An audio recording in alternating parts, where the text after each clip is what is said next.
« Vieille pute, je n'ai plus besoin de toi !» Ces mots tranchants ont traversé mon cœur comme une lame glacée. Ils ont résonné dans le vaste hall du château des Ormeaux, rebondissant sur les murs ornés de portraits familiaux, témoins silencieux de 4 générations de Lefebvre. Ces paroles cruelles sont sorties de la bouche de mon propre fils, Antoine, cet enfant que j'ai porté pendant 9 mois, pour qui j'ai enduré 18 heures de travail, que j'ai allaité, bercé, consolé pendant des nuits entières lorsque la fièvre le terrassait. Je me tenais là, immobile, mes 2 petites valises à mes pieds, entourées des domestiques consternés. Céline, notre gouvernante depuis plus de 30 ans, pleurait silencieusement dans un coin. Jacques, l'administrateur fidèle qui avait travaillé aux côtés de mon mari pendant 4 décennies, serrait les poings, retenu uniquement par le respect qu'il portait à cette maison. Je voyais dans leurs yeux un mélange de stupeur et d'indignation. Comment un fils pouvait-il traiter sa mère de cette façon, à peine 3 jours après l'enterrement de son père? Le plus étrange, c'est que je ne ressentais ni colère ni chagrin à ce moment précis. Au lieu de cela, une sensation étrangement paisible m'a envahi, comme si Pierre, mon défunt mari, se tenait invisible à mes côtés, sa main forte posée sur mon épaule. C'est alors que j'ai fait quelque chose qui a décontenancé tout le monde, à commencer par Antoine lui-même. J'ai commencé à rire. Ce n'était pas un rire nerveux ou hystérique. Non, c'était un rire profond, authentique, qui venait du tréfonds de mon âme. Un rire qui portait en lui 50 ans de secrets partagés avec Pierre, de plans élaborés ensemble, d'amour indestructible. Un rire qui savait ce qu'Antoine ignorait encore. Je m'appelle Marguerite Lefebvre. J'ai 72 ans aujourd'hui. Mes mains portent les marques du temps. Mon dos n'est plus aussi droit qu'autrefois, mais mon esprit reste vif comme l'éclair qui traverse un ciel d'orage. Je suis la veuve de Pierre Lefebvre, fondateur des entreprises Lefebvre, un empire immobilier estimé à plus de 30 millions d'euros. Et je suis ici pour vous raconter comment mon fils unique a tenté de me jeter à la rue comme un meuble encombrant, croyant avoir tout hérité de son père. Pour comprendre cette histoire dans toute sa profondeur, il faut remonter bien des années en arrière. Pierre et moi nous sommes rencontrés à Lyon en 1975. J'étais étudiante en administration des affaires, brillante, mais issue d'une famille modeste de la Croix-Rousse. Lui était fils d'artisan, déjà propriétaire d'un petit appartement qu'il louait et d'une vision ambitieuse qui faisait sourire ses amis. Nous nous sommes rencontrés lors d'une soirée étudiante où il n'avait pas été invité. Pierre avait toujours eu cette audace tranquille qui force les portes fermées. « Je vais construire un empire immobilier à Lyon », m'avait-il dit cette nuit-là, ses yeux brillants d'une détermination farouche. « Dans 20 ans, la moitié de cette ville me connaîtra. » Beaucoup l'auraient dit pris pour un vantard ou un rêveur. Moi, j'ai vu en lui cette force rare, cette capacité à transformer les rêves en réalité à force de travail et de persévérance. 6 mois plus tard, nous étions mariés contre l'avis de ma famille, qui espérait pour moi un parti plus établi, plus sûr. Les premières années furent difficiles, mais exaltantes. Nous vivions dans un minuscule 2 pièces du vieux Lyon, économisant chaque centime. Pierre travaillait comme un forcené, rénovant lui-même des appartements délabrés pendant que je terminais mes études. Je passais mes soirées à l'aider, apprenant à poser du papier peint, à repeindre des plafonds, à refaire des joints de carrelage. Mes mains d'étudiante, habituées aux stylos et aux livres, se sont endurcies au contact du plâtre et des outils. Notre première vraie acquisition fut un immeuble délabré près de la gare Perrache. La banque nous avait refusé un prêt 3 fois avant de céder à notre insistance. Je me souviens encore de la première nuit passée dans cet immeuble vide, assis sur une couverture étalée à même le plancher poussiéreux, partageant une bouteille de vin bon marché et des rêves qui semblaient démesurés. Un jour, Marguerite, nous habiterons dans un château, avait murmuré Pierre en regardant par la fenêtre crasseuse les lumières de Lyon qui scintillaient au loin. J'avais souri, non par incrédulité, mais parce que je le croyais. Pierre avait cette capacité extraordinaire de voir la beauté cachée sous la décrépitude, le potentiel derrière la ruine. Il achetait des propriétés que personne ne voulait, les transformait avec un mélange de vision artistique et de pragmatisme économique, puis les revendait avec profit.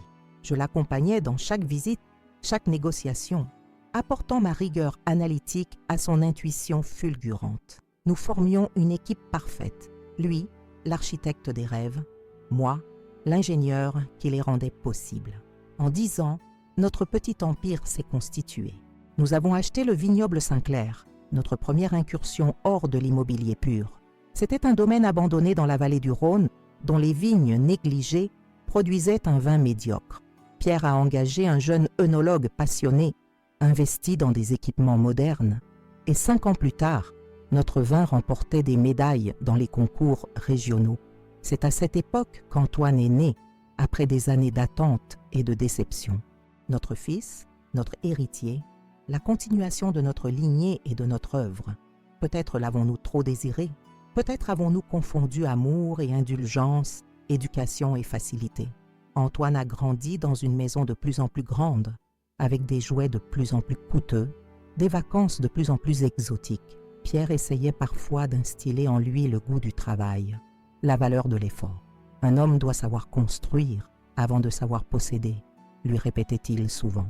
Mais j'intervenais, protégeant mon fils de ce que je considérais comme des exigences trop dures. Il aura le temps d'apprendre, disais-je. Laisse-le profiter de son enfance. Pierre cédait, par amour pour moi, peut-être aussi par culpabilité d'être si souvent absent, absorbé par ses affaires. 3 ans après Antoine, Sophie est née, différente de son frère dès les premiers jours, plus calme, plus observatrice, avide d'apprendre. Tandis qu'Antoine passait d'une école privée à l'autre, souvent renvoyé pour indiscipline ou résultats médiocres, Sophie excellait académiquement, dévorant les livres, posant 1000 questions sur le fonctionnement des entreprises familiales. Notre acquisition du château des Ormeaux, quand Antoine avait 12 ans et Sophie 9, marqua un tournant. Cette magnifique demeure du XVIIIe siècle, entourée de 10 hectares de parc aux portes de Lyon, était le symbole de notre réussite. Pierre avait tenu sa promesse. Nous habitions désormais dans un château. C'est aussi à cette époque que nos chemins familiaux ont commencé à diverger subtilement. Antoine développait un goût pour le luxe sans effort, l'argent facile, les relations superficielles. Il abandonnait les études commencées, changeait de voie selon les modes, dilapidait des sommes importantes dans des voitures, des montres, des soirées.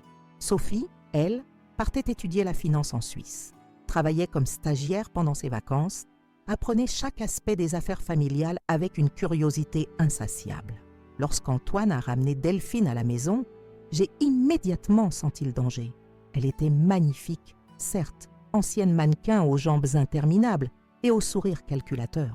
Mais ses yeux évaluaient chaque objet, chaque meuble, comme un commissaire-priseur dans une succession. Elle posait plus de questions sur nos propriétés que sur notre famille, s'intéressait davantage aux marques de nos voitures qu'aux valeurs que nous défendions. Cette femme n'aime pas notre fils, elle aime ce qu'il représente, ai-je dit un soir à Pierre. Il a soupiré, le regard las. Antoine devra l'apprendre par lui-même. Certaines leçons ne peuvent être enseignées, seulement vécues. Le mariage a eu lieu 6 mois plus tard. Une cérémonie fastueuse au château, avec 400 invités, un feu d'artifice, des serveurs en livrée et du champagne à flot. Sophie n'est pas venue, prétextant un examen important. En réalité, elle refusait de cautionner ce qu'elle appelait l'alliance de 2 narcissismes. Sa franchise brutale créa une brèche entre elle et son frère, une fissure qui deviendrait gouffre avec les années. La vie continuait, notre empire s'étendait. Pierre, toujours visionnaire, diversifiait nos activités. Hôtellerie de luxe, centres commerciaux, résidences seniors. J'étais à ses côtés, gérant l'administratif, les ressources humaines, les relations publiques. Antoine tentait parfois de s'impliquer dans les affaires, mais son intérêt s'évanouissait dès qu'un effort soutenu était requis. Puis vint ce jour terrible, où Pierre, après un simple contrôle de routine, est rentré avec un diagnostic qui allait tout changer. Cancer du pancréas, stade avancé. Mon monde s'est effondré en un instant. L'homme que j'aimais depuis plus de 40 ans, mon partenaire dans tous les sens du terme, allait me quitter. Les médecins parlaient de moi, pas d'années. Les 3 années qui ont suivi ont été un combat acharné contre la maladie. J'ai dormi dans des fauteuils d'hôpital, appris des termes médicaux complexes, administrer des traitements douloureux, Pierre luttait avec un courage qui forçait l'admiration, refusant de céder un jour de plus tôt que nécessaire. Antoine venait rarement, toujours pressé, toujours avec une excuse. Delphine envoyait des fleurs coûteuses, mais ne franchissait jamais la porte de la chambre d'hôpital, répugnant à l'odeur des antiseptiques et à la vision de la souffrance. C'est durant ces mois difficiles, lors d'une journée où Pierre se sentait un peu mieux, qu'il m'a appelé pour une conversation qui allait tout changer. Je venais d'ouvrir les fenêtres de notre chambre pour laisser entrer l'air frais du printemps. Il était assis dans son fauteuil préféré sur la terrasse, observant les magnolias en fleurs dans le parc, une couverture sur ses genoux malgré la douceur du temps. Sa main, autrefois forte et assurée, tremblait légèrement en prenant la mienne. « Marguerite, dit-il, sa voix affaiblie mais déterminée, nous devons parler du testament. » Ces mots de Pierre résonnaient encore dans mon esprit alors que je regardais notre empire s'étendre sous mes yeux depuis la terrasse du château des Ormeaux. 47 ans de vie commune, 47 ans de construction pierre par pierre. Comment résumer une vie d'effort en quelques paragraphes sur un document légal? Notre histoire avait commencé modestement, dans les ruelles étroites du Vieux-Lyon. Pierre venait d'une famille d'artisans menuisiers de la Guillotière. Moi, j'étais la fille d'un instituteur de la Croix-Rousse. Nos parents n'avaient pas approuvé notre union. Trop jeune, trop imprudent, disait-il. Mon père avait même refusé d'assister à notre mariage, une simple cérémonie à la mairie du 3e arrondissement, suivie d'un repas dans une brasserie avec quelques amis. Notre première acquisition immobilière avait été une véritable épopée. Une masure délabrée sur les pentes de la Croix-Rousse que personne ne voulait acheter. Pierre l'avait repérée un matin pluvieux de novembre. « Regarde au-delà des murs fissurés, Marguerite. Vois la lumière qui traverse ces grandes fenêtres, la hauteur sous plafond, la vue sur le Rhône. » Nous avions dû supplier 3 banques différentes avant que la 4e accepte de nous prêter une somme ridicule, bien inférieure à nos besoins. Pendant 6 mois, nous avions vécu dans cet appartement en chantier, dormant sur un matelas entouré de seaux, pour recueillir l'eau qui s'infiltrait par le toit les jours de pluie. Pierre travaillait la journée comme contremaître dans une entreprise de construction, puis rentrait pour s'attaquer à notre propre chantier jusqu'à tard dans la nuit. Je l'aidais après mes cours d'administration, apprenant sur le tas à poser du carrelage, à enduire un mur, à installer des prises électriques. Un soir, alors que nous mangions des sandwichs assis sur des caisses de bois, épuisé mais fier d'avoir enfin terminé la salle de bain, Pierre m'avait regardé avec une intensité particulière. « Tu sais ce qui nous différencie des autres, Marguerite? Nous voyons l'invisible. Nous sentons la valeur cachée sous les décombres. C'est un don rare et nous allons l'utiliser pour bâtir quelque chose d'extraordinaire. » Cette première rénovation nous avait rapporté un bénéfice modeste, mais suffisant pour recommencer avec un appartement un peu plus grand, puis un autre et encore un autre. Au bout de 5 ans, nous possédions 6 appartements dans Lyon, tous loués, générant un revenu suffisant pour que Pierre puisse quitter son emploi et se consacrer entièrement à notre entreprise naissante. Je me souviens parfaitement du jour où nous avons acheté notre premier immeuble entier. C'était un bâtiment canute typique de la Croix-Rousse, avec ses ateliers-logements conçus pour les tisseurs de soie du 19e siècle. L'immeuble était presque abandonné. Seuls 2 appartements sur 12 étaient encore occupés. Le propriétaire, un vieil homme fatigué par des années de conflits avec la municipalité, était prêt à vendre à prix cassé. Le jour de la signature chez le notaire, j'étais enceinte de 7 mois. Antoine grandissait dans mon ventre pendant que notre empire prenait forme. Pierre avait posé sa main sur mon ventre arrondi après avoir signé l'acte de vente. « Tu entends, petit bonhomme? Ton père vient d'acheter son premier immeuble. Un jour, tout cela sera à toi. » Les 10 années qui suivirent furent une période de croissance exponentielle. Nous avions trouvé notre méthode. Acheter des bâtiments négligés, les rénover entièrement, les louer ou les revendre avec une plus-value substantielle. Notre réputation s'était construite sur le bouche à oreille. Les Lefebvre respectaient toujours leurs engagements, livraient dans les délais, ne sacrifiaient jamais la qualité pour le profit à court terme. Notre première véritable diversification fut l'acquisition du vignoble Saint-Clair. Pierre avait toujours eu un faible pour le vin, non par snobisme, mais par amour sincère du terroir. Le domaine, situé sur les coteaux du Rhône, était dans un état lamentable, ceps malade, caves délabrées, matériel obsolète. Le propriétaire, dernier descendant d'une famille de vignerons qui cultivait ces terres depuis 7 générations, n'avait pas eu d'enfant pour reprendre le flambeau et voyait son héritage se déliter année après année. Ce n'est pas qu'une question d'argent, m'avait expliqué Pierre, le soir où il m'avait parlé de son projet d'achat. C'est une question de respect pour l'histoire, pour le travail des générations passées. Ce serait un crime de laisser mourir ce vignoble. Nous avions investi massivement dans la modernisation du domaine, tout en préservant son âme et son histoire. Pierre avait engagé Lucas Durieux, un jeune œnologue brillant mais sans moyens, lui offrant carte blanche et une participation aux bénéfices futurs. 3 ans plus tard, notre premier millésime remportait une médaille d'or au concours général agricole de Paris. 5 ans plus tard, le vignoble Saint-Clair était devenu l'un des domaines les plus respectés de la région. Antoine avait 10 ans quand nous avons acheté le château des Ormeaux. Cette magnifique demeure du XVIIIe siècle, avec ses tourelles élégantes et son parc de 10 hectares, avait appartenu à une vieille famille aristocratique ruinée par des générations de mauvaise gestion. L'acquisition de ce château marquait symboliquement notre ascension sociale. Nous, les enfants du petit peuple lyonnais, habitions désormais dans une demeure historique classée. Je me souviens encore de l'expression d'Antoine lorsqu'il avait découvert sa nouvelle chambre, grande comme un appartement, avec une vue imprenable sur le parc. Ses yeux brillaient d'excitation, mais j'y décelais déjà quelque chose qui m'inquiétait. Non pas de la gratitude ou de l'émerveillement, mais une sorte d'attente, comme si tout cela lui était naturellement dû. Sophie, notre fille cadette, avait réagi différemment. Du haut de ses 7 ans, elle avait parcouru le château avec curiosité, posant 1000 questions sur son histoire, demandant qui avait construit telle aile, pourquoi tel ornement avait été choisi. « C'est très grand, maman », avait-elle dit pensivement. « Ça doit coûter beaucoup d'argent à entretenir. » Avec le recul, ces 2 réactions enfantines contenaient déjà en germe les adultes qu'ils allaient en devenir. Antoine l'héritier, qui considérait la richesse comme un droit de naissance.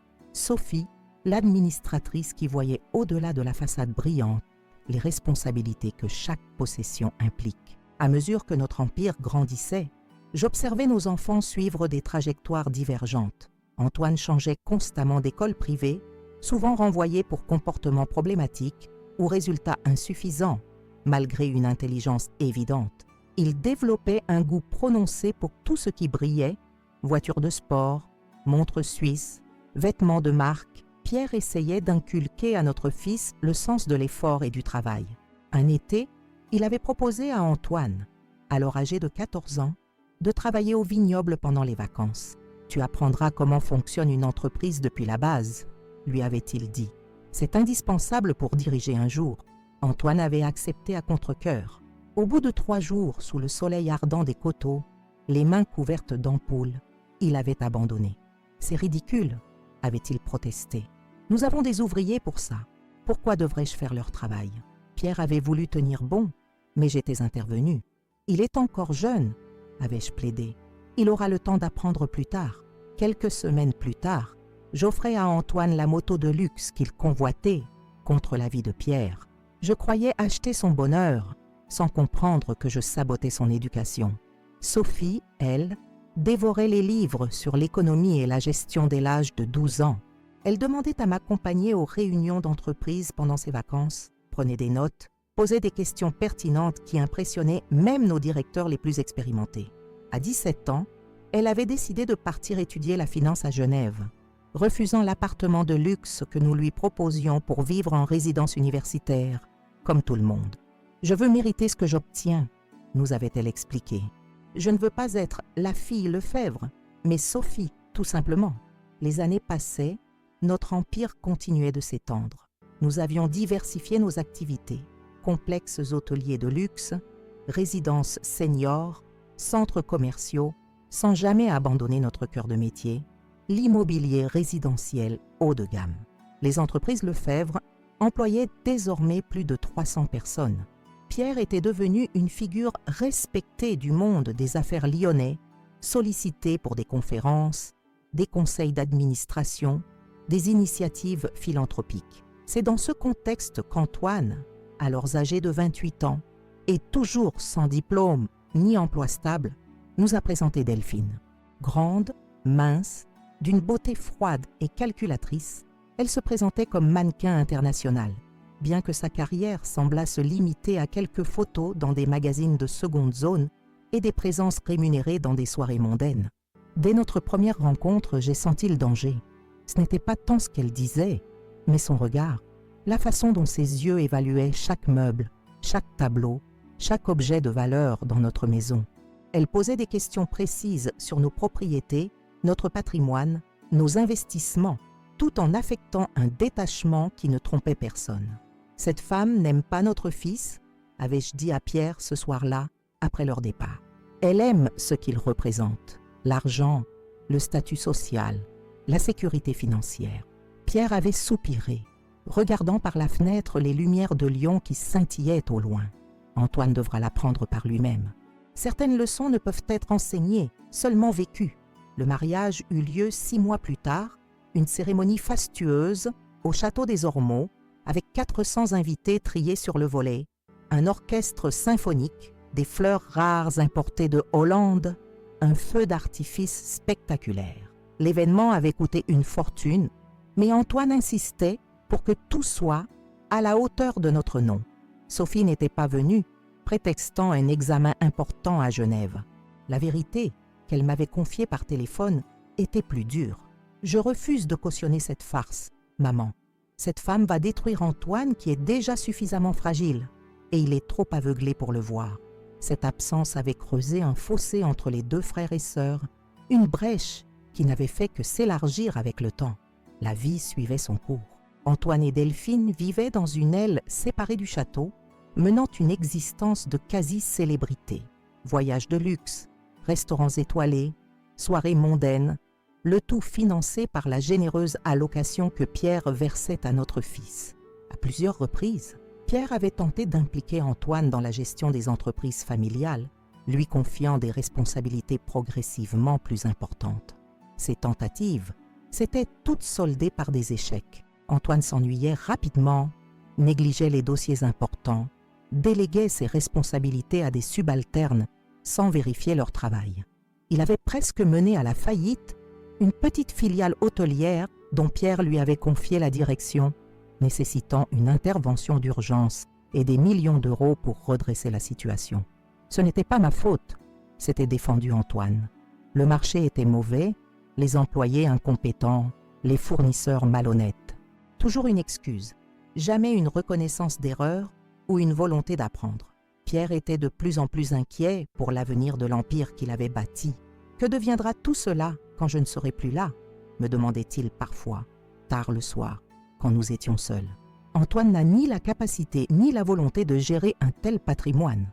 Il le dilapidera en quelques années. Puis vint ce jour terrible où Pierre, après un simple contrôle de routine, était rentré avec un diagnostic qui allait tout bouleverser. Cancer du pancréas, stade avancé. Mon monde s'était effondré en un instant. L'homme que j'aimais depuis plus de 4 décennies, mon partenaire dans tous les sens du terme, allait me quitter.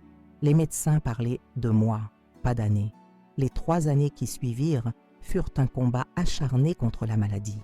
J'ai dormi sur des fauteuils d'hôpital, appris des termes médicaux complexes, administré des traitements douloureux.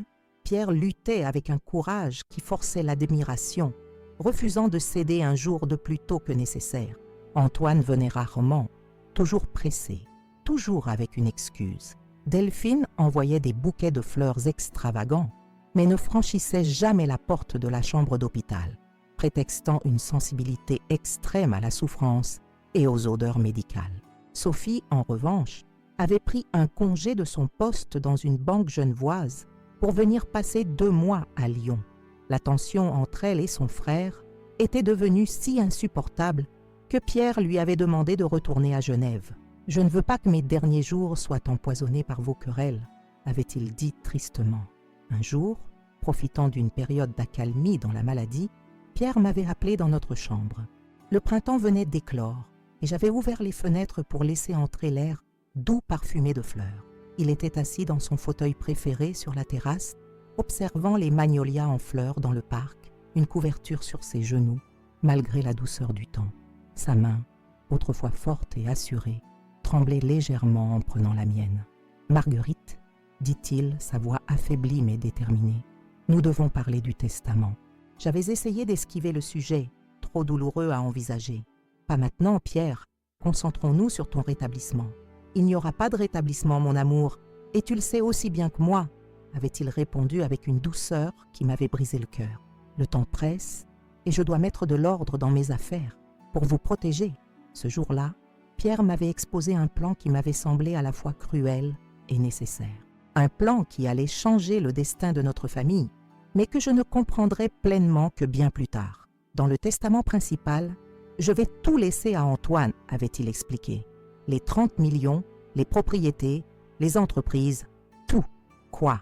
M'étais-je exclamé. Après tout ce que nous avons vu, après son comportement irresponsable, son incapacité à gérer même la plus petite de nos filiales, laisse-moi finir, avait-il demandé, serrant ma main dans la sienne. Dans le testament principal, qui sera lu en premier, tout ira à Antoine. Mais il y aura un document additionnel, une clause qui ne sera mentionnée qu'après. Cette clause stipule que l'ensemble du patrimoine restera sous ton contrôle exclusif jusqu'à ton décès. Antoine ne recevra qu'une allocation mensuelle modeste. Il sera furieux, avais-je murmuré, imaginant déjà la réaction de notre fils. C'est exactement ce que je veux voir, avait répondu Pierre, une lueur étrange dans le regard. Je veux voir ce qu'il fera quand il pensera tout avoir. Je veux qu'il montre qui il est vraiment. Et s'il montre le pire de lui-même, avais-je demandé, craignant la réponse, alors il aura une chance de rédemption. 30 jours pour démontrer un véritable repentir et se réconcilier avec toi. S'il ne le fait pas, il perdra tout. L'héritage sera partagé entre Sophie et des œuvres caritatives. J'étais restée silencieuse, assimilant ce plan complexe. C'était à la fois cruel et aimant, l'ultime tentative d'un père pour enseigner à son fils une leçon sur le caractère, sur des valeurs qui transcendent l'argent. « Peux-tu faire cela, Marguerite ?»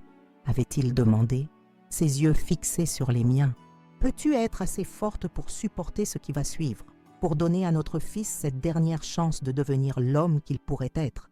J'avais regardé cet homme qui avait été mon compagnon dans la construction de tout ce que nous possédions, qui avait affronté avec moi les années difficiles, les nuits sans sommeil, les incertitudes, qui n'avait jamais renoncé, jamais fui devant un défi, et j'avais su que je ne pouvais pas lui refuser cette dernière requête. « Oui, avais-je finalement répondu, je le ferai pour toi, pour nous, pour Antoine. » Ce que j'ignorais alors, c'est que le plan de Pierre était encore plus complexe que ce qu'il m'avait révélé ce jour-là. Une dimension que je ne découvrirai que bien plus tard, quand tout semblerait perdu. Les paroles de Pierre, cette promesse de protéger notre famille à travers son testament, résonnaient dans ma tête comme une prophétie que je n'étais pas sûre de vouloir voir se réaliser. Durant les semaines qui suivirent cette conversation sur la terrasse, l'état de santé de mon mari connut des hauts et des bas terribles, comme une barque fragile ballottée par une mer déchaînée. Il y avait des jours où l'espoir renaissait. Pierre se levait, s'habillait seul, descendait même parfois au salon pour feuilleter ses journaux financiers avec une tasse de thé.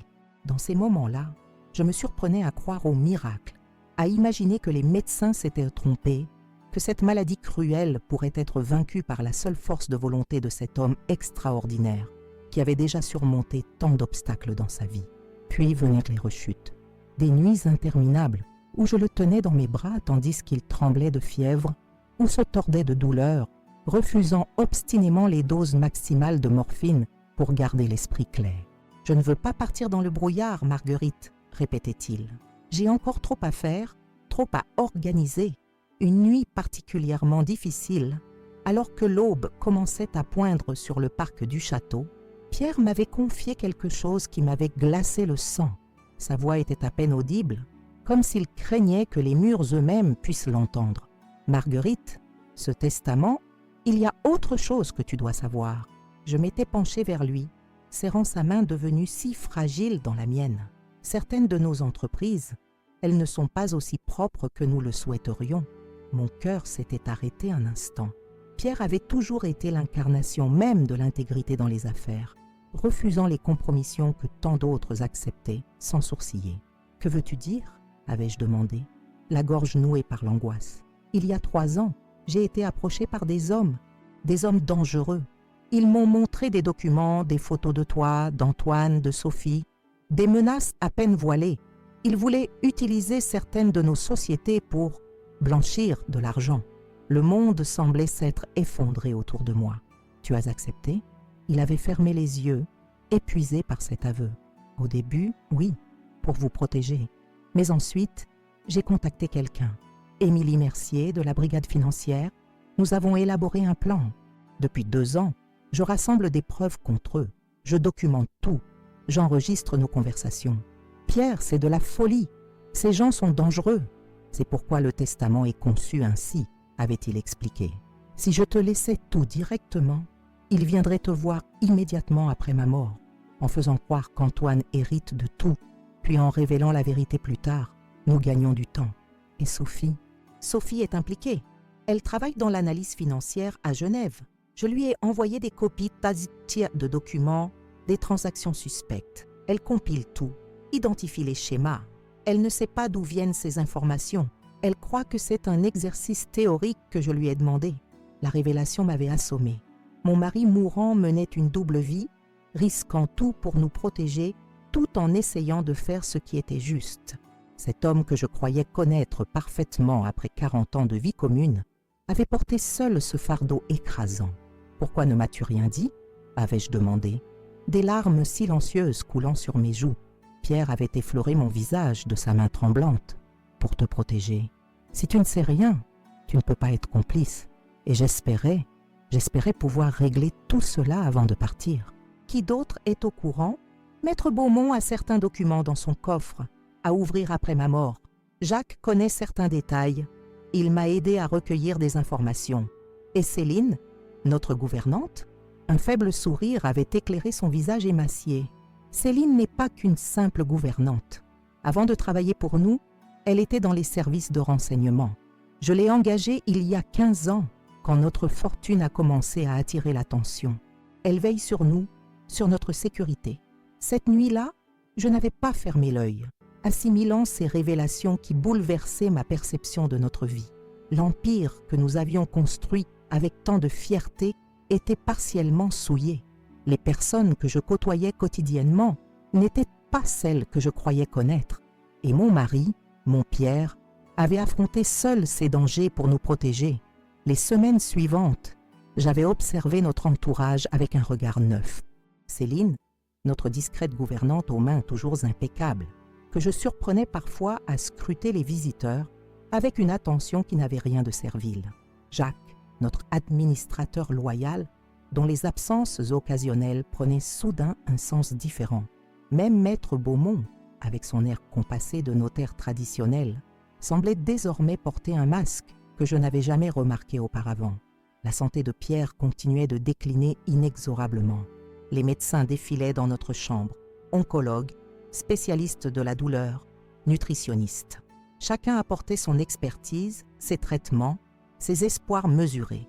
Mais tous partageaient ce même regard fuyant lorsque je posais la question qui me brûlait les lèvres. Combien de temps encore? Sophie nous rendait visite aussi souvent que possible, faisant l'aller-retour entre Genève et Lyon presque chaque week-end.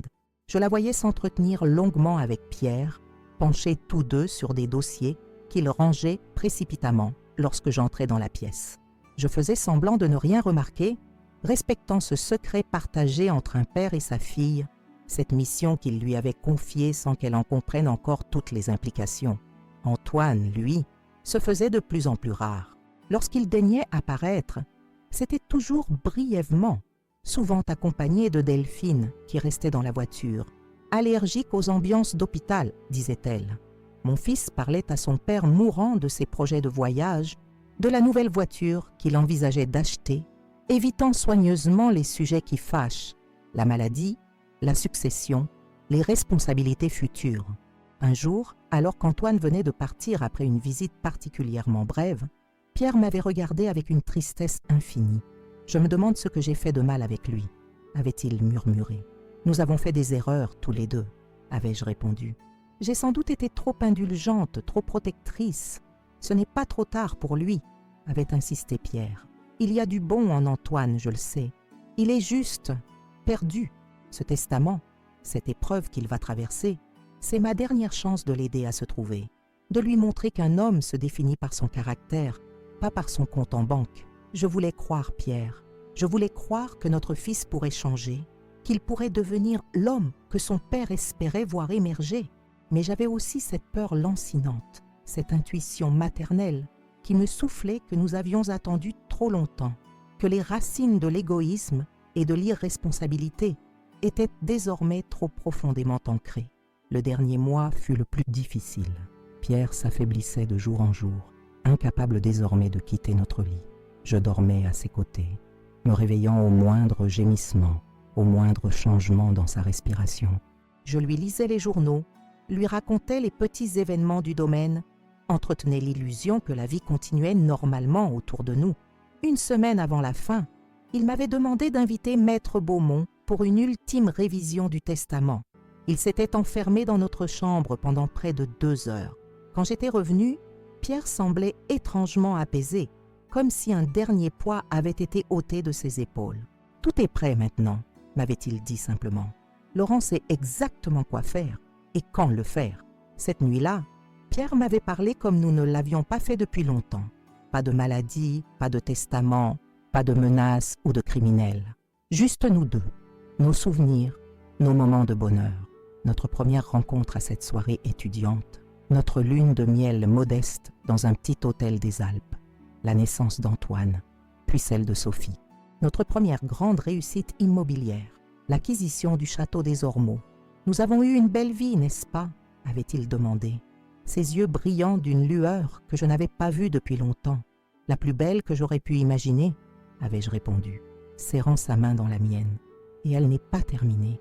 Il avait souri, de ce sourire qui avait fait chavirer mon cœur un demi-siècle plus tôt. Pour toi, non.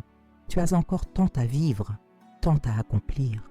Promets-moi que tu ne laisseras pas ma mort te définir, que tu continueras à avancer.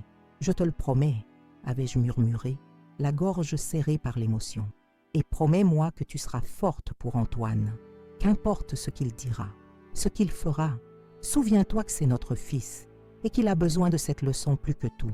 Je serai forte, avais-je promis, sans savoir encore à quel point cette promesse serait mise à l'épreuve.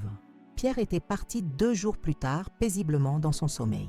J'étais allongée à ses côtés, ma tête sur son épaule, comme nous l'avions fait chaque nuit pendant 47 ans. À un moment, j'avais senti sa respiration changer, devenir plus légère, puis s'arrêter complètement. Aucune lutte, aucune agonie, juste un passage tranquille, comme s'il avait choisi son moment pour nous quitter. Les funérailles s'étaient déroulées exactement comme Pierre l'avait souhaité. Une cérémonie simple au cimetière de la Croix-Rousse, sans discours pompeux, avec seulement les personnes qui comptaient vraiment. J'avais remarqué qu'Antoine regardait constamment sa montre pendant le service, tandis que Delphine, vêtue d'une robe noire qui semblait plus appropriée pour un défilé de mode que pour des funérailles, acceptait les condoléances avec un sourire étudié qui n'atteignait jamais ses yeux froids. Sophie était restée stoïque pendant toute la cérémonie, soutenant son frère d'un côté et moi de l'autre. Ce n'est qu'une fois rentrée au château, dans l'intimité de sa chambre d'enfance, qu'elle s'était effondrée dans mes bras, pleurant toutes les larmes de son corps. « Papa me manque tellement », avait-elle sangloté. « Et il y a tellement de choses que je ne comprends pas encore, des documents qu'il m'envoyait, des analyses qu'il me demandait de faire. » J'avais caressé ses cheveux comme lorsqu'elle était petite. « Tu comprendras bientôt, ma chérie. Ton père avait un plan, et tu en fais partie. » 3 jours après les funérailles, Maître Beaumont avait convoqué la lecture du testament dans son étude. Antoine et Delphine étaient arrivés les premiers, déjà installés dans les meilleurs fauteuils, lorsque j'étais entrée. Accompagnée de Céline et Jacques, Sophie était connectée par vidéoconférence depuis Genève, son visage pâle s'affichant sur une tablette posée sur le bureau. Le bureau de Maître Beaumont respirait la tradition et la respectabilité. Boiserie sombre, bibliothèque chargée d'ouvrages juridiques, l'odeur subtile du cuir des fauteuils et de la cire d'abeille utilisée pour entretenir les meubles anciens. C'était un cadre parfait pour ce qui allait se jouer comme si Pierre avait choisi chaque détail de cette mise en scène. La lecture avait commencé de façon formelle, avec des termes juridiques que je connaissais déjà. Lorsque Maître Beaumont avait lu qu'Antoine hériterait de l'intégralité des biens, les 30 millions d'euros, les propriétés, les entreprises, j'avais vu mon fils serrer la main de Delphine avec tant de force que ses jointures avaient blanchi. Leurs yeux brillaient d'une avidité qui n'avait rien à voir avec le deuil. La lecture s'était poursuivie, mais Antoine et Delphine semblaient ne plus rien entendre, perdus dans leurs rêves de richesse et leurs projets de dépenses extravagantes. Après la lecture, Antoine s'était levé rapidement, serrant la main de Maître Beaumont avec une solennité feinte. « Merci, maître. Mon père a été très généreux. Je promets d'honorer son héritage. » Des mots vides, répétés comme un acteur médiocre récitant un texte mal appris. Maître Beaumont avait simplement hoché la tête, sans commentaire. Il savait, comme moi, ce qui allait suivre. « Y a-t-il d'autres documents à signer aujourd'hui ?» avait demandé Antoine, impatient de finaliser les démarches. « Pas pour l'instant », avait répondu l'avocat, refermant son porte-document. « Il y a des procédures qui prendront du temps. Je vous tiendrai informé. » La déception sur le visage de mon fils avait été évidente, mais il s'était rapidement ressaisi. « Bien sûr, je comprends. Nous sommes à votre disposition. » Sur le chemin du retour vers le château, Antoine et Delphine nous avaient pas précédés dans leur propre voiture. Dans le rétroviseur, je les voyais discuter avec animation, gesticulant, riant parfois. Ils n'étaient pas en deuil. Ils célébraient. « Tout va bien, Madame Marguerite ?» avait demandé Jacques, m'observant dans le rétroviseur. « Je vais bien », avais-je répondu simplement. « Je me prépare juste pour ce qui vient. » Il avait hoché la tête, comprenant. Jacques connaissait Antoine depuis l'enfance, l'avait vu grandir gâté et égoïste, malgré les efforts de Pierre, pour lui enseigner la valeur du travail acharné. De retour au château, j'étais montée directement dans ma chambre. J'avais besoin d'un moment seul pour fortifier mon esprit. Je savais que la tempête approchait et qu'elle serait terrible. Cette nuit-là, j'avais entendu Antoine et Delphine dans le bureau qui avait été celui de Pierre. À travers la porte entr'ouverte, j'avais distingué des bribes de leur conversation. « Refaire complètement l'aile est... » disait Delphine avec enthousiasme. « Vendre le petit vignoble, je ne l'ai jamais aimé, » répondait Antoine. « Au moins 2 millions pour la maison à Paris. Licencier cette vieille gouvernante, elle me regarde toujours comme si... » Leurs paroles me blessaient, mais ne me surprenaient pas. C'était exactement ce que Pierre avait prévu. Je m'étais retirée silencieusement dans ma chambre, passant la nuit éveillée, me remémorant des moments avec mon mari, me demandant si j'aurais la force nécessaire pour ce qui m'attendait. Je n'avais pas eu à attendre longtemps. Le lendemain matin, j'avais été réveillée par le bruit de portes s'ouvrant violemment. Avant que je puisse réagir, Antoine était entré dans ma chambre sans frapper, suivi de Delphine. « Bonjour maman », avait-il dit, avec une cordialité feinte qui ne correspondait pas à la dureté de son regard. « Nous devons parler. » Je m'étais redressée dans mon lit, ajustant ma chemise de nuit en soie, un cadeau de Pierre pour notre 40e anniversaire de mariage. Je me sentais vulnérable, surprise dans mon intimité, mais je m'efforçais de garder ma dignité intacte. « De quoi voulais-tu me parler, Antoine ?» demandai-je, en m'asseyant au bord du lit. Mon fils se tenait devant moi, les mains dans les poches de son pantalon de costume italien, une posture qui se voulait décontractée, mais trahissait une tension palpable. Delphine, adossée au chambranle de la porte, arborait un sourire mince qui n'atteignait pas ses yeux. Elle portait déjà l'un de mes colliers de perles, celui que Pierre m'avait offert pour la naissance d'Antoine, une ironie dont elle n'avait probablement pas conscience. Delphine et moi avons décidé que nous allions vivre ici, au château, annonça Antoine, comme s'il me faisait une faveur. C'est la demeure principale de la famille, après tout. C'est ma maison, répondis-je calmement. La tienne aussi, bien sûr, mais c'est toujours ma maison. Antoine émit un rire bref, un son froid que je n'avais jamais entendu sortir de la bouche de l'enfant que j'avais élevé. En fait, ce n'est plus le cas, maman. Le testament était très clair. Tout m'appartient maintenant. Delphine parcourait la pièce, examinant mes objets personnels sur les étagères, touchant mes bijoux sur la coiffeuse, comme si elle décidait déjà lesquels elle garderait. « Nous pensons qu'il serait préférable que tu déménages à l'appartement du Vieux Lion, » poursuivit Antoine. « Il est plus petit mais suffisant pour quelqu'un de ton âge. Et quand prévoyez-vous que je fasse ce déménagement ?» demandai-je, gardant ma voix ferme malgré la douleur qui me transperçait le cœur. Antoine échangea un regard avec Delphine avant de répondre. « Aujourd'hui, maintenant !» En fait, ce fut comme un coup de poing dans l'estomac, même si j'étais préparée à cette éventualité. Une chose était de savoir que mon fils était devenu un homme égoïste. Une autre, totalement différente, était d'être témoin de sa cruauté en direct. « C'est ridicule, Antoine, » argumentai-je. « Ton père vient de décéder. Cette maison est remplie de nos souvenirs.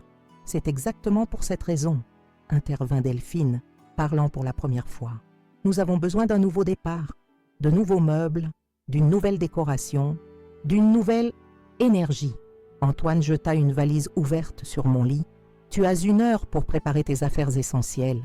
Nous pourrons envoyer le reste plus tard. » J'essayais d'argumenter, de demander plus de temps, de faire comprendre à mon fils la cruauté de ses actions, mais il refusa d'écouter. Il quitta la chambre en disant qu'il reviendrait dans exactement 1 heure. Céline apparut peu après, des larmes silencieuses coulant sur son visage. « Madame Marguerite, j'ai tout entendu. Je n'arrive pas à croire que monsieur Antoine vous fasse cela. Aide-moi à préparer quelques vêtements, Céline, » demandai-je, gardant mon sang-froid. Juste l'essentiel pour l'instant. Elle acquiesça, toujours en pleurs, et commença à sélectionner des vêtements dans mon armoire. Nous travaillâmes en silence pendant quelques minutes jusqu'à ce qu'elle demande « Et vos bijoux, madame ?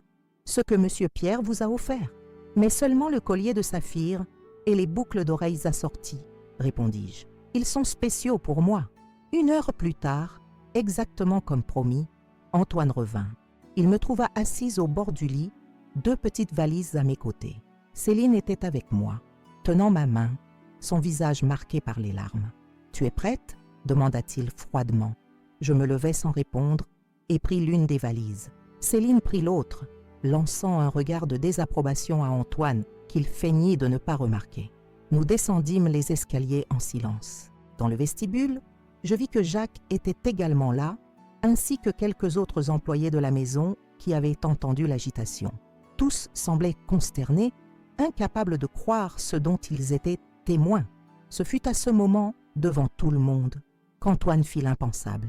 Il jeta mes valises vers la porte et pointa la sortie. « Va-t'en, vieille pute, je n'ai plus besoin de toi !» Un silence mortel tomba sur le vestibule. Jacques fit un pas en avant, poing serré, mais je levai la main pour l'arrêter. C'était un moment entre mère et fils, aussi douloureux soit-il. Delphine souriait aux côtés d'Antoine, le collier de perles autour de son cou brillant sous la lumière du lustre en cristal de baccarat que Pierre avait fait installer lors de notre 10e anniversaire de mariage. L'arrogance sur son visage était presque palpable. Le temps sembla se figer. Je sentis le poids de 47 ans de souvenirs sur mes épaules. La naissance d'Antoine, ses premiers pas, les nuits que j'avais passées éveillée quand il avait de la fièvre, les fêtes que j'avais organisées, les problèmes que j'avais résolus, les portes que j'avais ouvertes pour lui. Tout l'amour, tout le dévouement, réduit à ce moment d'ingratitude absolue. Mais étrangement, je ne ressentais pas de colère, je ne ressentais pas de tristesse. Je ressentais un calme presque surnaturel, comme si Pierre était à mes côtés, tenant ma main, me rappelant que tout se déroulait selon notre plan. J'ajustais mon collier de saphir et à la surprise générale, je commençais à rire. Pas un rire nerveux ou hystérique, mais un rire authentique qui jaillit du fond de mon âme. Mon rire résonna dans le vestibule, figeant tout le monde sur place. Antoine me regarda, déconcerté, son arrogance momentanément ébranlée par ma réaction inattendue. Et alors, dans le silence qui suivit mon rire, je posai la question qui allait tout changer. « As-tu lu le testament en entier, mon fils ?» L'expression sur le visage d'Antoine changea instantanément. Une lueur de doute, de peur, traversa son regard. Et à cet instant, je sus que le plan de Pierre fonctionnait exactement comme il l'avait prévu. Mais ce qui se passa ensuite dépassa même mes attentes. Maître Beaumont entra par la porte principale, porte-document à la main, comme s'il avait été convoqué par une force invisible. Son expression était grave, sa posture droite. Il n'était pas venu en ami de la famille, mais en représentant de la loi. « Quelle surprise, maître !» dit Antoine, tentant de retrouver sa contenance. « Nous ne vous attendions pas aujourd'hui. » « Je suis venu à la demande de votre mère, répondit l'avocat, marchant calmement vers nous. Et il semble que j'arrive à point nommé. Jacques et Céline échangèrent des regards significatifs, comme s'ils savaient qu'ils étaient sur le point d'assister à quelque chose d'important. Les autres employés restèrent immobiles, sentant la tension dans l'air. « Laurent » appelai-je, ajustant mon collier de saphir avec un calme étudié. « Je crois qu'il est temps d'éclaircir certains points pour mon fils et ma belle-fille. » Delphine fit un pas en avant, le collier de perles volé brillant à son cou. « Il n'y a rien à éclaircir. Le testament a été lu hier. Seulement la première partie, » corrigea Maître Beaumont, posant son porte-document sur la table centrale du vestibule. « Comme le souhaitait M. Pierre, commença la première partie, » demanda Antoine, son ton oscillant entre arrogance et crainte. « C'est une sorte de piège ?» Maître Beaumont ouvrit méticuleusement son porte-document en extrayant des documents officiels portant des sceaux notariaux. « Non, monsieur Antoine, c'est une clause testamentaire parfaitement légale, enregistrée et validée. » Un silence pesant s'installa, tandis que l'avocat ajustait ses lunettes et se préparait à lire. Je remarquai une goutte de sueur descendant le long de la tempe d'Antoine, malgré l'air conditionné. Conformément aux instructions expresses de M. Pierre Lefebvre, commença Maître Beaumont, cette seconde partie du testament doit être lue uniquement après la première réaction de l'héritier principal, afin d'évaluer son caractère et ses intentions. Antoine pâlit davantage. « C'est ridicule. C'est illégal. »« En réalité, non, » répondit l'avocat calmement. « Les testaments peuvent contenir des clauses conditionnelles, et celui-ci a été soigneusement élaboré pour résister à toute contestation. » Je regardais mon fils avec un mélange de tristesse et de détermination. Cet enfant que j'avais bercé dans mes bras était maintenant un homme prêt à me jeter à la rue sans hésitation. Pierre avait raison. Cette leçon était nécessaire. Maître Beaumont s'éclaircit la gorge et commença à lire. Moi, Pierre Lefebvre, en pleine possession de mes facultés mentales, stipule que tous les biens mentionnés précédemment dans ce testament resteront sous le contrôle exclusif de mon épouse, Marguerite Lefebvre, jusqu'au jour de son décès. Delphine laissa échapper un son étranglé, quelque chose entre un soupir et un cri. Antoine resta immobile, comme s'il avait reçu un coup physique. « Durant cette période, » continua l'avocat, « mon fils Antoine recevra une allocation mensuelle équivalente à 5 fois le SMIC pour sa subsistance, conditionnée à sa conduite respectueuse et collaborative envers sa mère. »« Ce n'est pas possible, » murmura Antoine, sa voix à peine audible. Maître Beaumont ignora l'interruption. Cette clause a été créée pour garantir non seulement la sécurité financière de mon épouse, qui a été fondamentale dans la construction de tout notre patrimoine, mais aussi pour offrir une opportunité de croissance personnelle et morale à mon fils. Je regardais autour de moi et vis les visages des employés, certains cachant des sourires discrets, d'autres observant avec étonnement la scène qui se déroulait. De plus, poursuivit l'avocat, Antoine aura 30 jours à compter de cette lecture pour démontrer un repentir sincère pour tout comportement inapproprié et se réconcilier avec sa mère. En cas contraire, il perdra complètement le droit à l'héritage futur qui sera divisé entre des œuvres caritatives sélectionnées et ma fille, Sophie Lefebvre. Le document tomba des mains tremblantes d'Antoine lorsque Maître Beaumont le lui tendit pour confirmation. Delphine le saisit au vol, ses yeux parcourant frénétiquement les lignes écrites, cherchant une faille, une échappatoire. Page 7, paragraphe 3, indiquai-je calmement. Exactement comme ton père me l'avait dit. Antoine me fixa, son visage un masque d'incrédulité et de rage. Tu le savais depuis le début. Tu m'as laissé te montrer tel que tu es vraiment, complétai-je. Oui, c'était exactement ce que ton père voulait. Voir ton véritable caractère se révéler quand tu penserais avoir tout le pouvoir. Delphine émit un rire nerveux, brisant le silence tendu. C'est absurde. Nous allons contester. Aucun juge ne validera un testament avec des conditions aussi manipulatrices. Maître Beaumont ferma son porte-document d'un mouvement décisif. Madame Delphine, je peux vous garantir que ce document a été élaboré avec un soin juridique extrême. 3 des juristes les plus respectés du pays l'ont examiné Il est blindé contre toute contestation. Antoine tituba jusqu'au canapé le plus proche et s'y effondra, passant ses mains dans ses cheveux avec désespoir. 30 millions, tout entre ses mains jusqu'à ce que je meure, complétai-je, sans rancune dans la voix. Oui, Antoine, ton père savait exactement ce qu'il faisait. Il te connaissait mieux que tu ne l'imagines.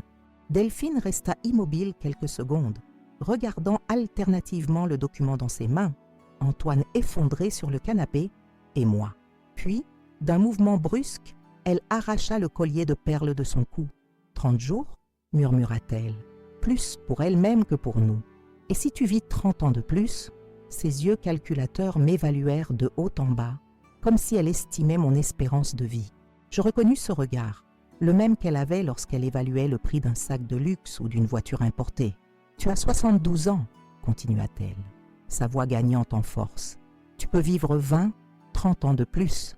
Je ne vais pas attendre. » Elle se tourna vers Antoine, son visage contorsionné en un mélange de déception et de colère. « Tu m'avais dit que nous serions millionnaires aujourd'hui, que nous pourrions acheter cette maison à Paris, voyager autour du monde, vivre comme nous l'avons toujours mérité. » Antoine tenta d'attraper sa main, mais elle recula comme si elle avait été brûlée. « Delphine, mon amour, nous trouverons une solution. Peut-être pouvons-nous négocier avec ma mère, faire un arrangement. » « Négocier ?» Elle cracha presque le mot. « Je ne me suis pas mariée pour négocier. Je me suis mariée pour avoir la vie que tu m'as promise. » D'un mouvement fluide, Delphine retira son alliance et la jeta sur les genoux d'Antoine. Le petit cercle d'or blanc, qui avait coûté une petite fortune, rebondit sur sa jambe et tomba silencieusement sur le tapis persan. « C'est fini, Antoine, déclara-t-elle, prenant son sac Hermès sur la table d'appoint. « Appelle-moi quand tu auras vraiment les millions que tu as promis. » Le bruit des talons de Delphine résonna sur le marbre du vestibule, tandis qu'elle se dirigeait vers la porte. Personne ne bougea pour l'en empêcher. Quand la porte se referma avec suffisamment de force pour faire teinter les cristaux du lustre, un silence pesant s'empara de l'atmosphère. Antoine resta immobile, fixant l'espace vide où Delphine s'était tenue quelques secondes auparavant. Son visage avait perdu toute couleur, et pour la première fois depuis de nombreuses années, je vis mon fils sans son masque d'arrogance. Il semblait perdu, comme l'enfant qui courait dans mes bras après être tombé de sa bicyclette. « Elle reviendra », murmura-t-il, plus pour lui-même que pour quiconque. « Elle est juste contrariée. Elle se calmera et reviendra. » Personne ne répondit. Nous savions tous la vérité. Delphine n'avait jamais aimé Antoine, seulement l'argent qu'il représentait. Sans la promesse de richesse immédiate, il n'y avait aucune raison pour qu'elle reste. Maître Beaumont rompit le silence, sa voix douce mais ferme. « Monsieur Antoine, je vous suggère de lire attentivement le reste du document. Il contient des détails importants concernant vos obligations et vos droits durant cette période de 30 jours. » Antoine ne répondit pas, son regard toujours fixé sur la porte par laquelle Delphine avait disparu. Céline s'approcha timidement, lui offrant un verre d'eau qu'il accepta machinalement. Je fis un signe discret à Jacques et Céline, qui comprirent immédiatement. Ils guidèrent doucement les autres employés hors du vestibule, nous laissant seuls, Antoine et moi, face à cette nouvelle réalité. Je m'assis à côté de mon fils sur le canapé, gardant une certaine distance. Le silence entre nous était lourd de non-dits, de reproches, mais aussi, étonnamment, d'une possibilité de renouveau. « Pourquoi ?» murmura finalement Antoine, les yeux rivés sur l'alliance abandonnée par Delphine qui gisait sur le tapis persan. « Pourquoi père a-t-il fait ça ?» Je pris mon temps pour répondre, cherchant les mots justes. « Ton père t'aimait, Antoine, plus que tu ne le crois. » M'aimer, il émit un rire amer. « En m'humiliant ainsi, en me faisant perdre ma femme, il ne voulait pas t'humilier. Il voulait te donner une leçon que tu n'aurais jamais apprise autrement. Et quant à Delphine, je fis une pause, choisissant soigneusement mes mots. « Penses-tu vraiment qu'elle t'aimait ?» Antoine détourna le regard, incapable de soutenir le mien. « Que vais-je faire maintenant ?» demanda-t-il, sa voix à peine audible. C'était la première fois depuis des années que je l'entendais poser une question sincère, sans arrogance, sans manipulation. Juste un homme perdu, cherchant un chemin. « Tu as 30 jours, Antoine. 30 jours pour réfléchir à l'homme que tu veux être. » Il se leva brusquement, me tournant le dos. « Je vais dans ma chambre. J'ai besoin d'être seul. » Je le regardais monter les escaliers, ses épaules voûtées portant le poids de sa première véritable défaite. Lorsqu'il disparut dans le couloir, je laissai échapper un long soupir. Premier jour, première épreuve, 29 jours à venir. Les 3 jours suivants furent étranges, un entre-deux suspendu entre le passé que nous avions vécu et l'avenir incertain. Antoine s'enferma dans sa chambre, n'en sortant que pour des repas rapides qu'il touchait à peine. Lorsque nous nous croisions dans les couloirs, il détournait le regard, comme s'il ne pouvait affronter la vérité que mes yeux reflétaient. Le 4e matin, alors que je prenais mon café sur la terrasse, observant l'aube se lever sur les jardins que Pierre avait conçus personnellement, j'entendis des pas hésitants s'approcher. Antoine apparut, de profondes cernes marquant son visage, barbe de plusieurs jours, portant les mêmes vêtements que la veille. « Je peux m'asseoir ?» demanda-t-il, indiquant la chaise vide à mes côtés. J'acquiesçai, lui servant une tasse de café sans demander. Il l'accepta avec un remerciement murmuré, le premier mot gentil qu'il m'adressait depuis des semaines. « J'ai passé ces jours à réfléchir, » dit-il après un long silence. « À papa, à toi, à tout ce qui s'est passé. Au début, j'étais furieux. Je pensais que vous aviez comploté contre moi, que c'était d'une cruauté inutile. » Il tourna sa tasse entre ses mains, observant le liquide sombre comme s'il pouvait y lire son avenir. Puis j'ai commencé à me souvenir. Comment papa essayait toujours de m'enseigner la valeur du travail, de l'effort. Comment je n'écoutais jamais. Il leva les yeux, rencontrant les miens pour la première fois depuis des jours. Je me suis souvenu de cette fois. J'avais environ 14 ans quand j'avais demandé une moto importée. Papa avait dit que je devais travailler pour l'obtenir.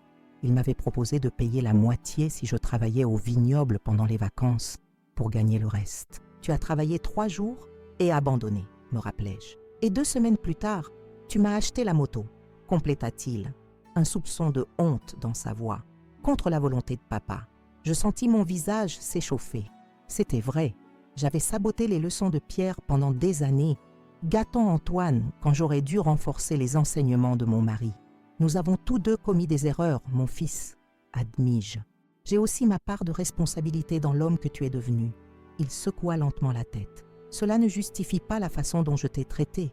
Les choses que j'ai dites, non, cela ne les justifie pas, convins-je, ma voix ferme, mais sans rancune. Mais je comprends pourquoi c'est arrivé. Le silence s'installa entre nous, non pas lourd et accusateur comme auparavant, mais presque paisible, comme si un premier pont venait d'être jeté au-dessus d'un abîme. « Delphine m'a appelé hier, » dit-il finalement, pour demander le divorce. Je ne montrai pas ma surprise. « Je suis désolé, » répondis-je, et une partie de moi l'était vraiment. Non pas pour Delphine, mais pour la douleur que je voyais dans les yeux de mon fils. « Ne le sois pas. » Il esquissa un sourire amer. « Tu avais raison, elle ne m'a jamais aimé. Elle a dit qu'elle retourne à Paris, qu'elle a trouvé un homme d'affaires plus âgé qui peut répondre à ses besoins. » Il fit des guillemets en l'air avec ses doigts. Elle n'a même pas attendu que l'encre de notre certificat de mariage soit sèche. « Que comptes-tu faire maintenant ?» demandai-je doucement. Il haussa les épaules, un geste qui me rappela l'adolescent qu'il avait été. « Je ne sais pas, je ne sais plus rien. J'ai tout gâché, n'est-ce pas ?» Je posai ma main sur la sienne. Un contact que nous n'avions pas partagé depuis des années. Pas tout. Tu as 30 jours et tu viens d'en utiliser 4 pour réfléchir. C'est un début. Une étincelle de quelque chose, espoir peut-être, brilla dans ses yeux. Par où commencer? Pourquoi ne pas commencer par connaître ce que ton père a construit? Pas les propriétés ou les chiffres sur les comptes bancaires, les personnes, le travail, la terre. Cette même après-midi, Jacques accueillit Antoine au vignoble Saint-Clair avec une surprise visible. J'observais de loin tandis que notre administrateur, initialement méfiant, commençait à montrer les opérations à mon fils. Antoine, maladroit avec des bottes qui n'avaient manifestement jamais été utilisées, trébuchait occasionnellement sur le terrain irrégulier, mais persistait. Les jours suivants, une routine inattendue s'établit. Antoine se réveillait avant l'aube, quelque chose qu'il n'avait jamais fait volontairement, et partait avec Jacques vers différentes propriétés. Il revenait à la tombée de la nuit, épuisé, brûlé par le soleil, mais étrangement plus calme que je ne l'avais jamais vu. Une semaine plus tard, pendant le dîner, il commenta nonchalamment. « Savais-tu que Marcel Durand, qui s'occupe des vignes depuis 35 ans, a commencé comme simple vendangeur? Papa l'a aidé à payer les études de sa fille en médecine. Aujourd'hui, elle est chirurgienne à l'hôpital Édouard Herriot. Ton père a toujours pris soin des personnes qui travaillaient avec nous, répondis-je. Pour lui, ce n'étaient pas des employés, c'était une famille élargie. Antoine hocha pensivement la tête. Il connaissait le nom de tous, de leurs épouses, de leurs enfants. Je sais à peine combien de personnes travaillent pour nous. 327, répondis-je promptement. Dans les vignobles, dans les entreprises, ici au château, chacun avec son histoire, chacun faisant partie de ce que nous sommes. Il me regarda avec une expression que je ne pus déchiffrer. « Comment sais-tu tout cela ?» Parce que j'ai toujours été aux côtés de ton père, pas seulement comme épouse, mais comme partenaire. J'hésitais avant de continuer. Crois-tu qu'une entreprise de cette taille se construit seule, pendant que ton père s'occupait des vignes, des constructions? Je m'occupais des chiffres, des contrats, des personnes. Quelque chose changea dans le regard d'Antoine, comme s'il me voyait réellement pour la première fois. « Je pensais que tu étais juste l'épouse, admit-il, embarrassé. La mère qui restait à la maison. Beaucoup pensent cela, répondis-je sans ressentiment. C'est pratique pour le monde de voir les femmes comme de simples accompagnatrices. Ton père ne m'a jamais vue ainsi. Le lendemain matin, Antoine me surprit en frappant à la porte du bureau que je maintenais au château, l'endroit où pendant des décennies, j'avais géré les finances familiales pendant que Pierre s'occupait de la partie opérationnelle. « Je veux apprendre, dit-il simplement, sur les affaires, sur ce que tu fais. » J'ouvris un espace sur la table encombré de papiers, de tableurs et de rapports. « Par où veux-tu commencer ?» Durant les 2 semaines suivantes, nous établîmes une nouvelle routine. Matinée dans le bureau avec moi, apprenant les contrats, les investissements, la gestion financière. Après-midi dans les vignobles avec Jacques, comprenant le côté opérationnel. Pour la première fois, Antoine démontrait un intérêt sincère. Il posait des questions, prenait des notes, assumait de petites responsabilités. Un mercredi pluvieux, alors que nous examinions des rapports financiers, Antoine pointa un élément spécifique. « Pourquoi dépensons-nous autant pour le programme de bourse pour les enfants d'employés ? Ton père croyait en l'éducation comme transformation, expliquai-je. Chaque enfant d'employé qui souhaite étudier a une bourse garantie, de l'école primaire jusqu'à l'université. Mais cela coûte des millions chaque année, observa-t-il, surpris. Et cela revient en loyauté, en qualité de vie, en communauté plus forte autour de nos propriétés, répondis-je. Ce n'est pas de la charité, Antoine. C'est un investissement dans l'avenir. Il réfléchit un moment. Je n'avais jamais vu les choses ainsi. Ton père, si, répondis-je doucement. Pour lui, le succès ne se mesurait pas seulement aux bénéfices. Le jour suivant, Antoine demanda à visiter l'une des écoles soutenues par la fondation familiale. Je l'accompagnais, curieuse de voir sa réaction. La petite école rurale, à 30 km du vignoble, accueillait des enfants de plusieurs communautés voisines. À notre arrivée, nous fûmes reçus par la directrice, une femme énergique qui ne cacha pas sa surprise en voyant Antoine. « Monsieur Lefebvre, quel honneur inattendu! Votre père nous rendait visite régulièrement. Mais j'avoue que nous ne nous attendions pas à vous voir. » Antoine parut mal à l'aise face à cette observation. « J'essaie de mieux connaître les projets de la famille, » expliqua-t-il sans élaborer. Durant la visite, j'observai un changement progressif dans son attitude. D'abord tendu et distant, il se détendit peu à peu en interagissant avec les enseignants et surtout avec les enfants. Une petite fille d'environ 8 ans s'approcha timidement. « Vous êtes le fils de Monsieur Pierre ?» demanda-t-elle. Antoine s'accroupit pour être à sa hauteur. « Oui, je le suis. Tu connaissais mon père? Il venait nous lire des histoires, » répondit-elle, les yeux brillants. Il faisait des voix différentes pour chaque personnage. C'était très drôle. Je vis l'émotion sur le visage d'Antoine.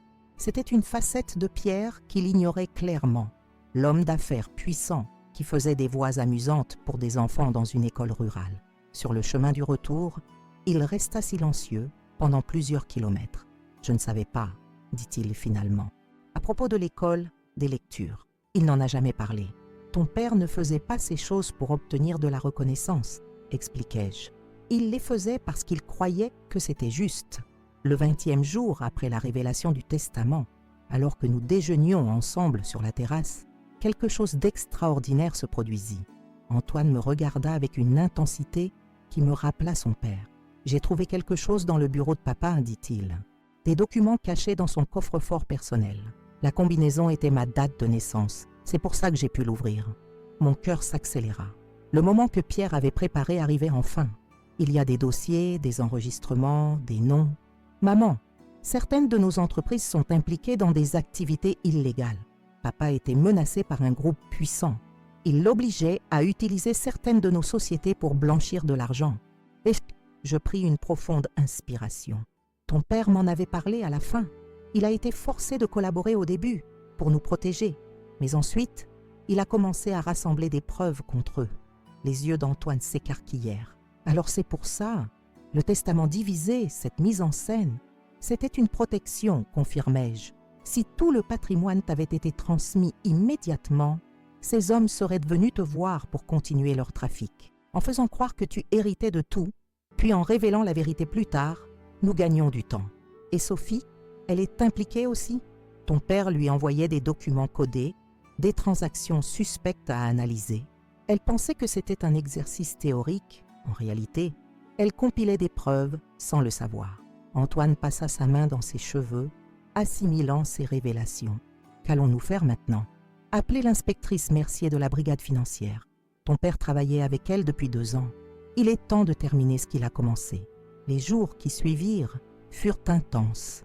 L'inspectrice Mercier, une femme de 49 ans au regard perçant et à l'intelligence vive, vint au château avec une équipe discrète. Sophie arriva de Genève, apportant avec elle les analyses qu'elle avait réalisées pour son père sans en comprendre la véritable nature. Le plan de Pierre se dévoilait dans toute sa complexité. Il avait orchestré une opération minutieuse pour piéger les criminels qui le menaçaient, tout en protégeant sa famille et en donnant à son fils une chance de rédemption. L'opération fut un succès. Dans un coup coordonné, les autorités arrêtèrent 15 personnes, dont 2 banquiers respectés, un juge et plusieurs hommes d'affaires lyonnais. Les médias s'emparèrent de l'affaire. Démantèlement d'un réseau de blanchiment d'argent à Lyon. Un homme d'affaires décédé clé dans la chute d'un cartel financier. Quand la poussière retomba, nous nous retrouvâmes face à une nouvelle réalité. Une partie de notre patrimoine était compromise, liée à des activités illicites que Pierre avait été forcé de faciliter. Mais grâce à la documentation méticuleuse qu'il avait maintenue, prouvant sa coopération forcée, les autorités nous permirent de conserver la majorité de nos biens légitimes. Ce soir-là, nous nous réunîmes dans la bibliothèque du château, Antoine, Sophie et moi. Le frère et la sœur, jadis si distants, partageaient maintenant une complicité nouvelle, forgée dans l'épreuve et la révélation. Le testament de votre père prend maintenant un sens complètement nouveau, leur dis-je. Il ne s'agissait pas seulement de donner une leçon à Antoine, il s'agissait de maintenir la famille unie jusqu'à ce que la vérité puisse éclater en toute sécurité. Sophie acquiesça, comprenant enfin. Papa savait que j'avais les compétences financières pour détecter les transactions suspectes et qu'Antoine avait besoin de temps pour mûrir avant d'affronter quelque chose d'aussi dangereux. Et il savait que toi, maman, tu étais la seule assez forte pour nous soutenir tous, ajouta Antoine, avec un nouveau respect dans sa voix. Je regardais mes 2 enfants, si différents mais désormais unis par un objectif commun. Nous devons reconstruire, nettoyer le nom de la famille, établir des affaires complètement transparentes, restaurer la confiance de la communauté. Nous le ferons ensemble, dit Antoine, avec une détermination que je n'avais jamais vue chez lui, non pas comme des héritiers gâtés, mais comme les continuateurs dignes de l'héritage de papa. Aujourd'hui, 1 an après ces événements dramatiques, j'observe notre famille transformée. Antoine dirige maintenant les entreprises avec intégrité et compassion, gagnant lentement le respect des employés, qui le considéraient autrefois comme un enfant riche et irresponsable. Sophie a quitté son poste à Genève pour rejoindre la gestion de l'entreprise familiale, apportant son expertise financière et sa rigueur. Nous avons créé la Fondation Pierre Lefebvre, dédiée à promouvoir l'éducation et le développement économique dans les communautés rurales. La première pierre a été posée dans le parc du château, où Pierre avait planté un arbre pour chaque année de notre mariage. Parfois, le soir, assise sur la terrasse en contemplant le soleil se coucher sur les vignes, je sens la présence de Pierre à mes côtés. Je sais qu'il serait fier de voir ce que sa dernière leçon a accompli. Non seulement sauver notre patrimoine des criminels, mais aussi sauver l'âme de notre fils. Son testament n'était pas seulement un document juridique, c'était son dernier acte d'amour et de courage, un plan magistral pour nous protéger du danger, tout en nous enseignant la véritable valeur de la famille et de l'intégrité. Aujourd'hui, je peux regarder Antoine et voir l'homme que Pierre avait toujours espéré qu'il deviendrait. Un homme qui comprend que la vraie richesse ne se mesure pas en millions d'euros, mais en vie touchée, en valeur défendue, en héritage préservé. La vie a ces tournants qui ressemblent à un scénario de roman. Mon fils, qui m'avait un jour chassé de ma maison en me croyant sans pouvoir, travaille maintenant chaque jour pour mériter son héritage. Le château, que j'ai failli perdre, abrite désormais non seulement une famille unie, mais aussi le siège de notre fondation. Quand on me demande comment nous avons surmonté cette crise, je réponds toujours par la même phrase. Parfois, nous devons tout perdre pour découvrir ce qui compte vraiment. Parfois, nous devons tout perdre pour découvrir ce qui compte vraiment. Cette phrase résume parfaitement mon histoire, cette aventure douloureuse mais finalement rédemptrice que j'ai partagée avec vous. Une histoire qui a commencé par des mots cruels. « Vieille pute, je n'ai plus besoin de toi » et qui s'est transformée en une leçon de vie sur l'amour, le courage et la rédemption. Je m'appelle Marguerite Lefebvre et à 72 ans, j'ai vécu ce que beaucoup considéreraient comme le pire cauchemar d'une mère, être rejetée et humiliée par son propre enfant. Mais ce rejet n'était que le premier acte d'un plan magistral conçu par mon défunt mari, Pierre, un homme dont la sagesse dépassait de loin ce que j'avais pu imaginer. Quand je repense à notre histoire, je vois maintenant clairement le fil rouge qui traverse toutes ces décennies. Pierre et moi, partis de rien, construisant pierre par pierre un empire immobilier évalué à 30 millions d'euros. Notre fils Antoine, né dans le confort que nous n'avions jamais connu, grandissant sans comprendre la valeur du travail et de l'effort. Notre fille Sophie, si différente, embrassant les valeurs que nous avions essayé d'inculquer à ces deux enfants. Le diagnostic de cancer de Pierre fut le premier tournant dramatique. 3 années de lutte acharnée contre la maladie, pendant lesquelles mon mari préparait secrètement son plan final.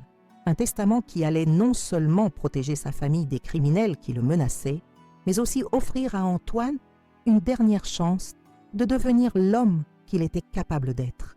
La scène du vestibule reste gravée dans ma mémoire.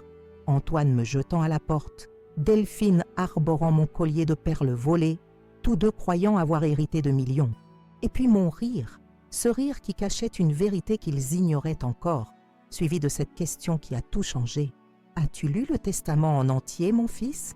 La révélation que tout restait sous mon contrôle jusqu'à ma mort, qu'Antoine avait 30 jours pour prouver son repentir, fut comme un raz-de-marée dans notre vie. Le départ précipité de Delphine révéla sa véritable nature. Elle n'avait jamais aimé Antoine, seulement l'argent qu'il représentait. Mais le plan de Pierre était encore plus complexe. Les documents cachés dans son coffre-fort, les preuves qu'il avait rassemblées contre le réseau criminel qui le forçait à blanchir de l'argent, la collaboration secrète avec l'inspectrice Mercier, les analyses financières confiées à Sophie, sous prétexte d'exercices théoriques, tout était méticuleusement orchestré pour protéger sa famille, tout en faisant ce qui était juste. L'opération policière qui a suivi fut un succès retentissant, démantelant un réseau criminel puissant et libérant notre famille de son emprise. Mais la véritable victoire fut la transformation d'Antoine.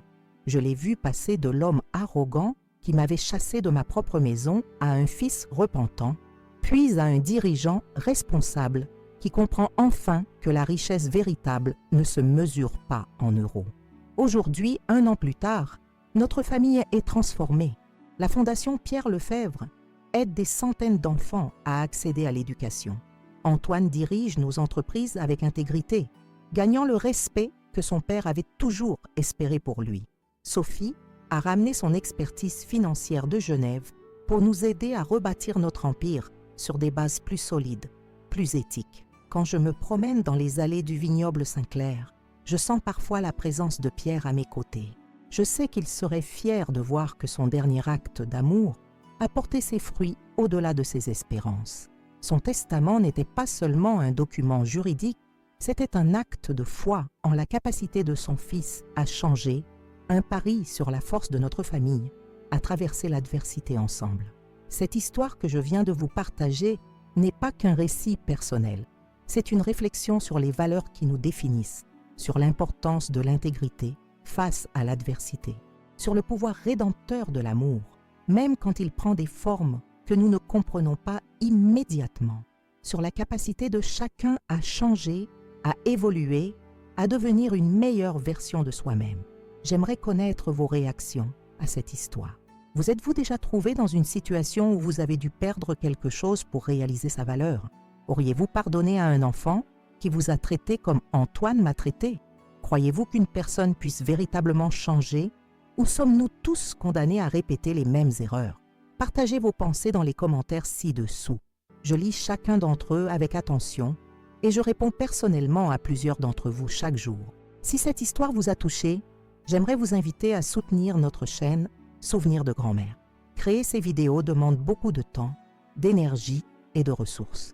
Notre équipe travaille sans relâche pour recueillir ces histoires de vie authentiques, les mettre en forme et les partager avec vous dans la meilleure qualité possible. Il y a plusieurs façons de nous aider à continuer cette mission. La plus simple est de vous abonner à notre chaîne. Cliquez simplement sur le bouton d'abonnement et activez la cloche pour être notifié de chaque nouvelle histoire que nous publions. Votre soutien nous aide à grandir et à atteindre plus de personnes avec ces récits qui touchent dans le cœur. N'oubliez pas de laisser un « j'aime » à cette vidéo si elle vous a ému. Chaque pouce levé nous aide à être recommandé par l'algorithme et permet à d'autres personnes de découvrir notre contenu. Et bien sûr, vos commentaires sont notre plus grande récompense. Ils nous montrent que nos histoires résonnent, qu'elles ont un impact, qu'elles créent des connexions. Si vous souhaitez faire un pas de plus pour soutenir notre travail, vous pouvez nous aider via la fonction « Merci » sous cette vidéo. Cette option vous permet de faire un petit don financier qui contribue directement à couvrir nos frais de production et nous aide à publier des vidéos quotidiennement.